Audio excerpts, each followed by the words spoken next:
So let me ask you this. How are you guys feeling stepping into this year? Are you starting off with energy, focus, and clarity, or are you feeling like the world is already throwing too much at you? Now, trust me, I've been there. I go through that all the time. It's easy for us to get caught up in the noise, the headlines, the distractions, the what ifs, but today I want to shift the focus on something we can control and our strategy for success in 2025. So, whether you're starting off in your career, you're building a business, or trying to create a bit more balance in your life, this episode is for you. We're going to dive into a powerful mindset approach that can transform how you can show up for this year. And the best part of it, it all starts with one simple choice. So there's two words that define your year. That choice comes down to two words: yes or no. All right. It's either yes or no. So which one will define your strategy for 2025? The answer depends entirely on where you are in your journey. And let me share you a story to kind of explain. So for most of my career, and even now, I operate more in a yes mindset. Saying yes opened a lot of doors I didn't even know existed. It helped me discover who I was, what I wanted, and what I didn't, right? But there's a catch, right? Yes isn't supposed to be a lifelong strategy. It's a season, and eventually we all reach a point where you need to start saying no, right? And no becomes a bit more important than yes. So for me, 2025 is a year of no. But before we dive into what that means, let's take a step back and explore the power of yes. So in the season of yes, when I first started in real estate, I had no idea what I was doing. So not only did I start in real estate, I bought my first property, my first home, my first investment property. And along with that, right, like so many of you, I was just trying to figure it out, right? I bought my first investment property. I had a duplex, and I was thinking, man, I'm ready to take on the world, right? But I was wrong. I underestimated a lot of costs. I ran into every problem you can imagine with other investment properties, and I've dealt with unexpected repairs on others. I was dealing with tenant issues, filing evictions, and then COVID hit, and there was just so much challenge coming my way.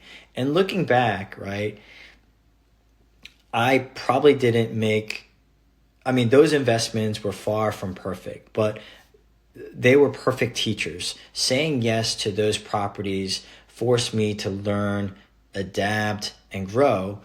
And those lessons laid the foundation for everything that came next. So I also have said yes to a lot of joining specific communities, right? Also spending the money to join some of these communities. I mean, 2024, I've probably ended up spending over $30,000 just being a member in certain kinds of communities of high, quote unquote, high achieving individuals. These are people who challenge me, right? Offering mentorship, networking. And I wasn't entirely sure about being compelled, but I continued to explore, and it brought me to a better understanding of who I was and where I wanted to go. And that's why yes matters. So if you're in a season of yes right now, embrace it. Yes is how you grow. It's how you discover what you're passionate about, what you're good at, and what you want to avoid. So think about it this way, right? If a 20-year-old, right? If a 20-year-old person came up to you and said, I don't know what path to take. I have 3 or 4 things I'm interested in, but I'm afraid of making the wrong choice. What would you say? Most likely, you probably tell them, everything. You probably say explore, experiment, see what sticks. That advice doesn't expire as we get older. So whether you're in your 30s, 40s, or 50s, even 60s, that principle is still the same regardless of age, right? So saying yes might mean attending more networking events. It might make you a bit more nervous. It might mean exploring a new business. It might feel risky. It might even mean stepping out of your comfort zone to join a community where people are ahead of you. So yes is a time where clarity, quote unquote, begins. So for me, saying yes to content creation, for example, right? I'm a very introverted person. A lot of people don't know that, but I actually am very introverted. So TikTok, YouTube Shorts, Instagram, these are all platforms that I didn't know where it would lead, but I trusted the process. And over time, those yeses brought me to where I am today. And getting into the transition to no. So I want to talk about that a bit. So as powerful as yes is, there comes a time where it's a no.